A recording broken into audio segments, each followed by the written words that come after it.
Josu Erkoreka, egunon. Egunon. Bueno, esta tarde el lehendakari Iñigo Urkullu estará en los funerales oficiales en Santiago de Compostela. Imagino que habrán tenido contacto con las familias de esas dos pasajeras de origen vasco fallecidas en el tren, que habrán seguido muy de cerca todo lo que ha ocurrido a raíz del accidente, que estarán también expectantes viendo pues al final cómo se depuran las responsabilidades, cómo han seguido este siniestro, esta tragedia.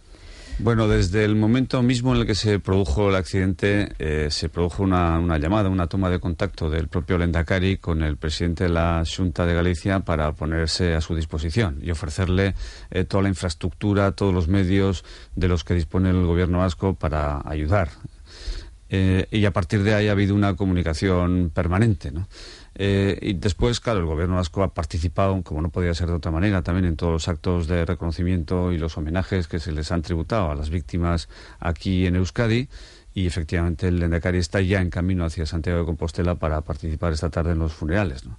A partir de ahí, bueno, pues ha habido lógicamente un contacto con las familias con ocasión de los funerales que han tenido lugar en Euskadi, ¿no?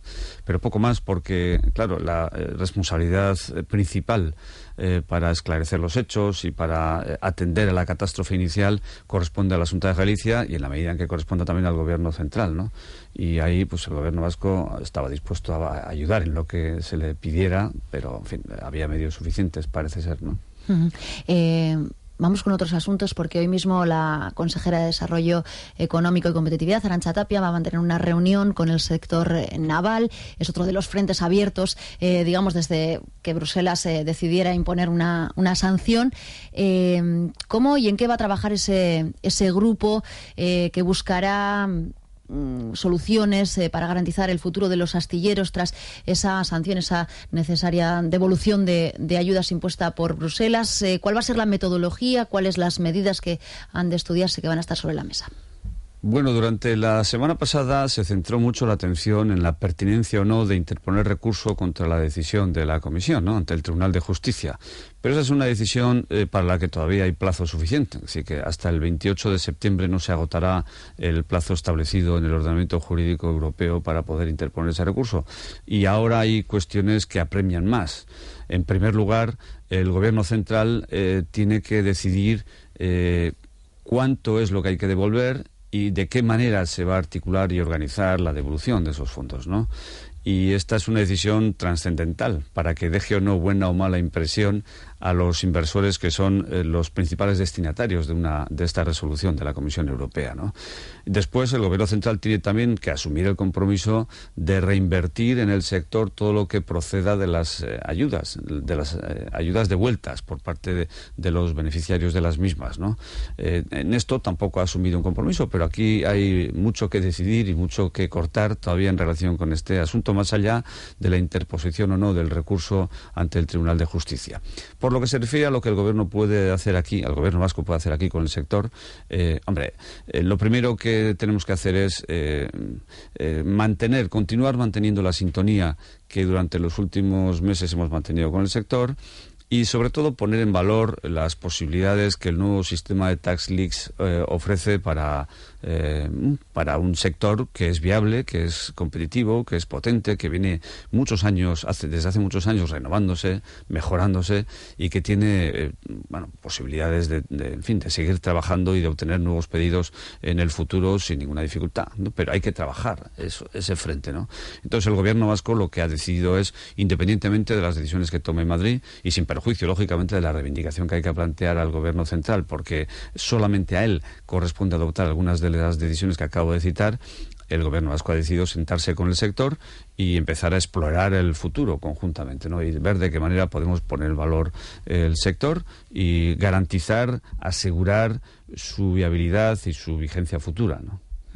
Se ha criticado que el lehendakari no asistiera a esa primera reunión en Madrid tras conocerse la decisión de Bruselas, precisamente porque, como dice, ahora la pelota está en el tejado del gobierno español. Es quien debe decidir de qué manera interpone el recurso, si pide medidas cautelares, si reinvierte el dinero que se obtenga de esa recuperación de ayudas, quien debe garantizar también el futuro del sector con un plan más amplio. ¿Cómo van a trabajar con el gobierno español a partir de de ahora? ¿Cuál va a ser la comunicación? ¿Cómo se va a establecer ese...? Bueno, lógicamente la iniciativa le corresponde diseñarla al Gobierno central, ¿no?, que es en última instancia el responsable para adoptar el grueso de estas decisiones que acabamos de comentar, ¿no? Nosotros hemos estado en todo momento en contacto con el Gobierno central y dispuestos a compartir las estrategias unitarias que se han definido de manera colectiva, ¿no? Estuvimos conjuntamente antes de personarnos en Bruselas para hablar con el comisario del área. Estuvimos después juntos también en Bruselas hablando con Almunia, y después hemos seguido en contacto también para, en fin, pues para diseñar de la manera más compartida posible la estrategia que es preciso diseñar para el sector, ¿no? Nosotros, bueno, todo lo que sea estrategia compartida, lo que sea planteamiento común, lo que necesite de una actuación conjunta de todas las instituciones, estaremos, por supuesto, unidos a los demás, ¿no?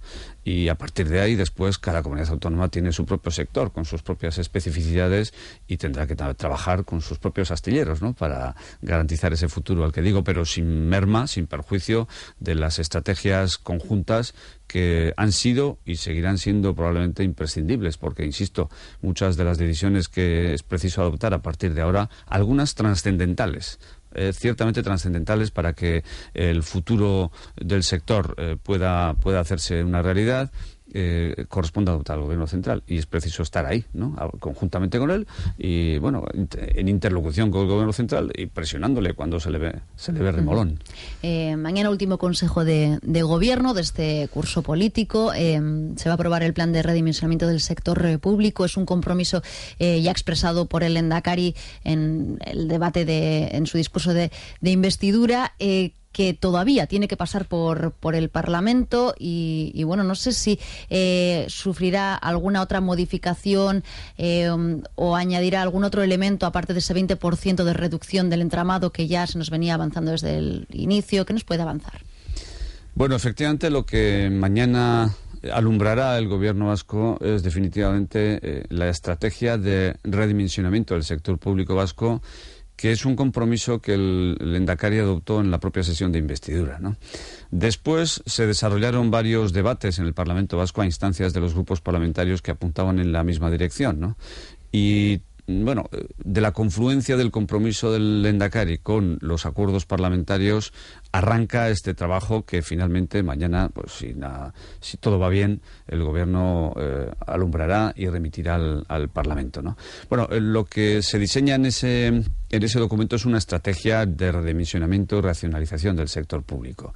Estamos pensando básicamente en el conjunto de entidades, de instituciones, de organismos que rodean a la administración matriz, al Gobierno vasco. El Gobierno vasco tiene su propia administración general, y alrededor de esta administración funcionan una pléyade notable de organismos, de entidades, de entes públicos de derecho privado, de sociedades públicas diferentes, que han ido creciendo a lo largo de los años y que requieren, digamos, un peinado, un repaso racionalizador, ¿no?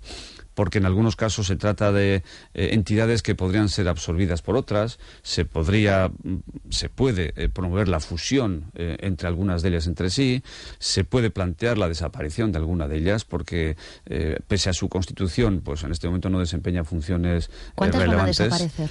Bueno, el compromiso que asumimos fue el de reducir entre un 20 y un 25% las estructuras directivas y las estructuras organizativas, ¿no? Y bueno, ese compromiso se va a cumplir, ¿no? Por lo menos se cumplirá en la estrategia que el Gobierno vaya a aprobar mañana para su remisión al Parlamento. Después, lógicamente, el Parlamento analizará este documento en el seno de sus propios órganos, en la ponencia probablemente que se constituya en el seno de la Comisión de Instituciones Interior para abordar las duplicidades, y tomará sus propias decisiones, ¿no? Pero ¿Esto la acarrea estrategia... la destrucción de empleo? Bueno, el planteamiento no es el de destrucción de empleo, es reducir, es simplificar estructuras, es fundir organizaciones o propiciar la absorción de unas por otras, incluso el hecho de que desaparezcan algunas de ellas, pero sin perjuicio, lógicamente, de los servicios que se prestan. Los servicios se tienen que seguir manteniendo, los prestará una organización con un nombre u otra, pero se seguirán prestando, y esos servicios se prestarán por parte de empleados públicos que seguirán vinculados a las plantillas de la Administración, ¿no? En lo fundamental, ¿no? Por tanto, no se contempla en absoluto reducción de empleo público, y lo que se está pensando es solamente en una reestructuración racionalizadora, ¿no? Que arroje un panorama más sencillo, más simple, más claro, menos complejo, ¿no? Y que nos permita tener una visión, digamos, más clara de una administración que actúa con criterio organizativo racional, ¿no? No sé si también esta estrategia puede allanar de alguna manera el pacto con el Partido Socialista, porque es una de las cuestiones también que venían reclamando y se encuentran en plena negociación sobre ese acuerdo de reforma fiscal. Lo último que hemos escuchado al respecto es que Euskal Herria Bildu no parece que vaya a estar, por las declaraciones del presidente de Sortu en las últimas horas. Bueno, ve casi imposible entrar a ese acuerdo, que de momento se plantea a dos. Imagino que tendrán que sumar también a una tercera fuerza, que visto el escenario que se plantea, podría ser el Partido Popular. ¿Cómo está esa negociación, ese pacto que ha quedado de momento para septiembre? Bueno, el acuerdo se está trabajando y yo creo que se están alcanzando objetivos importantes, se avanza día a día, pero los grupos de trabajo están constituidos propiamente entre las formaciones políticas, entre el Partido Socialista de Euskadi y el Partido Nacionalista Vasco. El Gobierno tiene presencia en todos los grupos de trabajo, pero no es, digamos, el principal protagonista de los mismos, ¿no? A pesar de lo cual, pues sí le puedo decir efectivamente que se ha avanzado mucho a lo largo de los últimos meses en las reuniones, en las diferentes sesiones que han celebrado estos grupos de trabajo, y que el resultado final será público, como bien apunta usted, en el mes de septiembre, ¿no? Me ha llamado la atención el hecho de que Euskal Herria Bildu se desmarcara antes de que se conociera el texto final, ¿no? Porque efectivamente el acuerdo no ha fructificado en un 100% todavía, ¿no? Se conocen algunas líneas, se han definido, se han consensuado algunas orientaciones de lo que va a ser el documento final, pero todavía no ha acabado de perfilarse, ¿no? Por tanto, que ya una formación distinta a las que están reuniéndose en los grupos de trabajo anuncie que será muy difícil alcanzar un punto de encuentro con quienes se están reuniendo y buscando ese acuerdo, cuando todavía el acuerdo no se conoce en sus propios términos, pues ya pone bien a las claras cuál es su intención en relación con ese acuerdo, ¿no? Es el de marcar diferencias desde el principio para justificar después más fácilmente por qué no se incorpora a él. En cualquier caso, yo sí le quiero decir que ese documento, ese acuerdo, cuando finalmente se suscriba, nacerá con la vocación de consenso, ¿no? Entre otras cosas porque el acuerdo que ahí se recoja requerirá, para que pueda ser llevado a las Juntas Generales de los tres territorios históricos, la incorporación, cuando menos, de alguna formación añadida, ¿no? Porque quienes vayamos a suscribir el documento, el Partido Socialista de Euskadi y el Partido Nacionalista Vasco, tenemos mayoría en el Parlamento Vasco y la tenemos también en las Juntas Generales de Vizcaya, pero no la tenemos ni en Álava ni en Guipúzcoa. Haría falta, por tanto, la incorporación de una tercera formación política para que esos acuerdos pudieran fructificar y se pudieran aprobar las normas forales fiscales correspondientes. Pero en ese empeño estamos y en ese empeño seguiremos después de que el acuerdo se pueda formalizar en el mes de septiembre, ¿no? Insisto, por necesidades del guión, porque así lo imponen las mayorías necesarias en las Juntas Generales, pero además porque el acuerdo nace con una vocación de consenso al máximo nivel, ¿no? Y quiere concitar la adhesión del máximo de fuerzas políticas posible, ¿no? Y ese guión trae vinculado un apoyo presupuestario a las cuentas del Gobierno vasco. Bueno, no es que lo diga yo sí que lo he defendido, pero también otras voces dentro del Partido Socialista han hablado de la lógica coherencia entre una cosa y la otra, ¿no?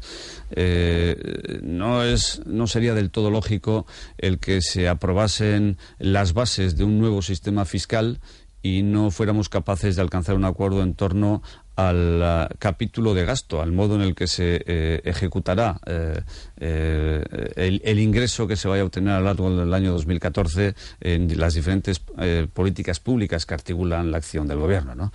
Lo lógico sería, lo coherente sería que una y otra vinieran de la mano. Es decir, el acuerdo en la fiscalidad y el acuerdo en torno a los presupuestos, ¿no?, que han de articular la acción del gobierno. Pero insisto, bueno, esto es algo que se decidirá definitivamente a lo largo del mes de septiembre, ¿no? Estamos en una semana clave, digamos, en todo lo que hemos conocido tras la declaración de Luis Bárcenas y en relación con la presunta financiación ilegal del Partido Popular. ¿Cree que a Rajoy le pasará factura el caso Bárcenas o saldrá del Senado, en este caso el jueves, capeando el temporal? Hombre, yo creo que hasta cierto punto ya se la está pasando, ¿no? Ante la opinión pública española, el caso Bárcenas, en relación particularmente con el Partido Popular, marcará un antes y un después. Esto es inevitable, ¿no? Y a todo el mundo le quedará más o menos, en mayor o menor medida, la sospecha de que durante muchos años el Partido Popular se financió en los términos en los que denuncia que lo hizo el propio Bárcenas, que fue su tesorero durante, insisto, ese dilatadísimo periodo de tiempo, ¿no? Pero bueno, en fin, no vamos a adelantar acontecimientos. Y yo creo que la comparecencia del próximo jueves será importante no tanto por lo que probablemente tenga intención de desvelar el propio presidente del gobierno, cuanto por la posición que en relación con este asunto vayan a fijar los grupos parlamentarios de la oposición, ¿no? Y veremos qué es lo que da de sí, pero yo creo que en cualquier caso este asunto no va a acompañar en absoluto a la imagen de Rajoy y del Partido Popular, ¿no? En todo caso contribuirá a mancillarla un poco, ¿no? Pues Jesús Erkoreka, portavoz del Gobierno vasco, nuestro invitado esta mañana. Le agradezco mucho que nos haya acompañado. Eskerrik asko. Egunon zuei.